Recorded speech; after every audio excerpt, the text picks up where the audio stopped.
YouTube.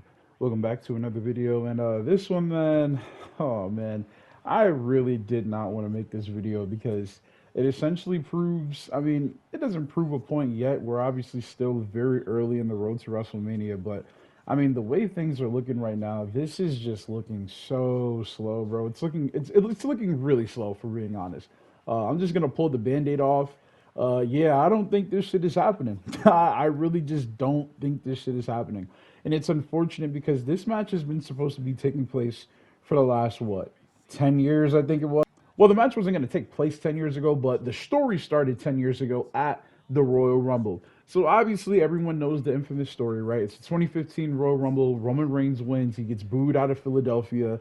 And then, The Rock comes out to try to, save his cousin, save him from the booze, try to get him a good pop. And it didn't work, right? No one was cheering Roman that night. This was when he was the big dog. No one really, nobody was feeling Roman like that. And then you move up about, I want to say, 8 years later. Well, this match was supposed to happen at WrestleMania 38 in Dallas. This is when Roman Reigns was he was just starting to really hit his stride being the tribal chief, right? It was supposed to take place in Dallas, or it was planned to, but we didn't know, we weren't too sure. And then we also were focused on, Stone Cold Steve Austin because Stone Cold was coming out of retirement as well. So it was like, is he coming out of retirement to face Stone Cold, or are they having their fourth match at WrestleMania? No one really knew at the time. But you move forward to now, right? The next year, where Sami Zayn and Cody Rhodes were like the two. We were like, okay, what's he going to be? It came down to the Royal Rumble again, right? We were like, okay, does Sami Zayn come out at number 30? Is Cody Rhodes going to face Roman Reigns? Or is The Rock going to show up at the Royal Rumble out of nowhere, right? Like, we really had no clue in terms of what it was that was going to happen. Then the match placement happens, and Cody Rhodes wins the men's Royal Rumble match, and I believe the men's match was the first Royal Rumble match of the night. Yeah, I think that is how that went. The Royal Rumble match was first. So we were like, oh, that lets me know that Sami Zayn's not going to be in this match. Cody Rhodes is going to win. No one was upset about that, but it kind of did let you know what was and what wasn't going to happen, because if the Royal Rumble was last, there was a high chance that maybe it was going to be The Rock. The Rock then goes on the Pat McAfee show. I want to say, maybe, what was it, like 8 months later, or maybe I think it was a year later, actually. And he says, yeah, we had it locked in and booked for WrestleMania 39, but it pretty much was his schedule was the reasoning on why they weren't able to have the match at WrestleMania 39. And to be honest, it's a love and hate thing for me, right? Because WrestleMania 39 is one of the best WrestleManias of all time. Uh, some people might feel like it's too soon to say that. I don't think it is. WrestleMania 39 was phenomenal, especially the build. It's crazy how something 2 years ago already somewhat feels nostalgic, right? But that's neither here or there. But yeah, and the match was good. Roman versus Cody 1 was better than the second one, in my opinion. But, to each his own. So now we move forward to 2024. The Rock comes out on SmackDown, and he was on the Pat McAfee show with Pat McAfee, and that's when he had said that, and he had showed up on SmackDown, and Grayson Waller had made the whole point about how don't you have like a family crisis to worry about? That was the first time that anything bloodline related was mentioned to The Rock. Obviously, as you guys know what happened last year, the match was supposed to take place last year at WrestleMania 40. Unfortunately, we didn't get it, which honestly, it didn't need to happen last year, but who knows where we would have gotten, right? We wouldn't have had the final boss. Now, we're 4 minutes into this video, but bear with me here. This is where I just get my thoughts out, man. The Rock is now potentially not going to be at WrestleMania at all. I want to say I call bullshit, but I really don't know. The Rock is on the, he's on the board of TKO, obviously, so it's not like he doesn't have a job at WWE. It's not like he'll leave and we really don't know when he's going to come back. Like, he definitely will make an appearance again. The only problem is Rock had already told Cody last year, when I come back, I'm coming for the title. Now, obviously, they had that whole weird debacle last week on Monday Night Raw, but they easily could retcon that the same way that they did. People are forgetting that this is the same company that essentially retconned Cody saying, I'll, face you, Roman, but not at WrestleMania, which made no sense at the time, because if Roman lost the title at WrestleMania, then what were you going to do? Anyways, Yeah, just getting back to this, man, it's like it the trend here is The Rock in the Royal Rumble. If Rock shows up at the Royal Rumble, what capacity does he show up in, right?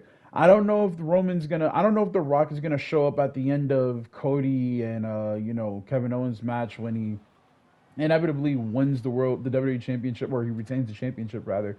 But it's like if he's not in the Royal Rumble, I would say that he's not going to be on the card. And yes, I understand that they can always do a last minute change, but for this big of a match, like I don't know, like they already, in my opinion, fucked up the reunion of the Bloodline. Like that was super underwhelming.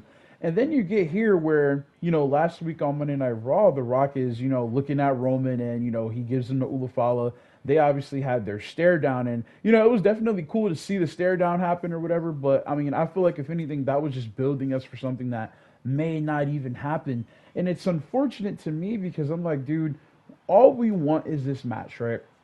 They keep bringing in these other guys into the bloodline, so now it seems like you have a good and a bad bloodline. We were thinking that Rock was going to be the one that was calling the shots for Solo's bloodline, and that we got no payoff for that, and it's just really annoying because it's like I don't know when we're going to get this match. They moved WrestleMania 41 to Las Vegas so that we could get The Rock versus Roman Reigns, right? So it could be the biggest WrestleMania of all time. In my opinion, I don't feel like you stop at WrestleMania 40 or you like in my opinion, yes, there are things you should save, right? Like for instance, last year they could have said, you know what, we're gonna do Cody versus Randy Orton right now. Like let's not wait for him to have a title, right? Like now I understand that there is value in waiting for something, but in my opinion, if I'm a business, right, I should be working to outdo what I did the last time. And I know you have John Cena on his farewell tour. Hell, he might be the one to face Cody Rhodes at WrestleMania this year and not Randy Orton because Randy will still have to face Kevin Owens at some point, which kind of it's just everything's a domino effect. And it's like I look at the way that Triple H books and I just feel like we're just running out of time for certain things to happen at WrestleMania. If The Rock doesn't show up at the Royal Rumble or he doesn't do anything like maybe even into the Elimination Chamber, then that lets me know that the favor that CM Punk needed was something, I don't know, maybe he needs to prove to Roman Reigns that he's better than him. Something stupid, but we obviously know that that's not going to be the case because he's definitely going to face Seth Rollins at WrestleMania, which, in my opinion, is the match that I want to see anyway. But now you put yourself in a position where Cody Rhodes and Rock have to have their feud because The Rock can't face Roman after losing to Cody, and he can't face Cody after losing to Roman. Because if the point of the match of Rock and Roman is supposed to be for the Ulafalo, who's the head of the table, it's like, well, what leg do you have to stand on holding a candle to Cody Rhodes trying to face him for the title if you lost to the Tribal Chief? So it's you just put yourself in like a really bad spot here, and it's like I hope that they have something planned. I hope that they know how to pull themselves out of this rabbit hole because I mean, I would not want to be the one booking the show, bro. It's you put yourself in the worst spot by just booking yourself in the corner, but it's not their fault because if we're being honest, The Rock is the real issue here. He always has a movie role. He always has something that pulls his attention away from being in the squared circle. But it's unfortunate because, like, bro, like you're low-key fucking up the vibes here, right? You're gonna be in Vegas. It's supposed to be the biggest match that they can pull off, and it keeps seeming like they're gonna push things back. As a company, you should just be trying to do the biggest matches that you can whenever you have the chance. You can save things for when it makes sense to save things, but this is WrestleMania. Let's not hold on for Rock versus Roman in Indianapolis for WrestleMania. I'm not feeling that. But it's been your boy Fizz, a great one. I just had to get this rant out, guys. Like, comment, subscribe, and I'm out, bro.